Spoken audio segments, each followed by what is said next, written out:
Brothers Artisan Oil, they sent me their clay mask, their grooming oil, and their beard oil to shave. I'm gonna be testing this out today and letting you know what I think about them right now.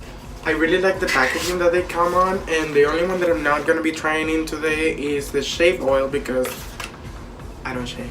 No, I mean, I'm not shaving today. So first I'm gonna be trying the clay mask.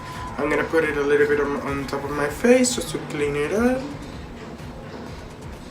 As you can see, this is legit just clay and powder.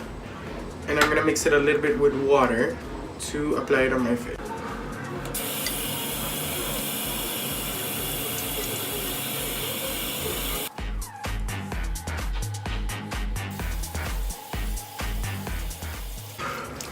And I'm gonna wash it all off with water.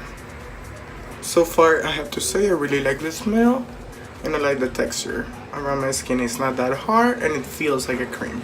Now that I wash it off, I feel like my skin feels amazing. And now I'm gonna be using the Sage and Mint Forest face, beard, and hair oil. Just gonna get one little dip like this. Put it in the palms of my hand.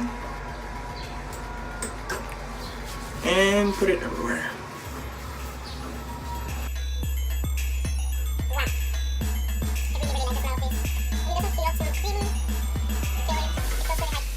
If you want to know more about where to get all of these products, I will be linking them down below if in case you want to check them out. They're really good, they smell delicious, and I can't complain. I really love them, and this makes my skin really good. So thank you so much for Brothers Artisan Oil to sending me those oils and those masks. I really like them, and please don't forget to subscribe and click the like button down below. Thank you.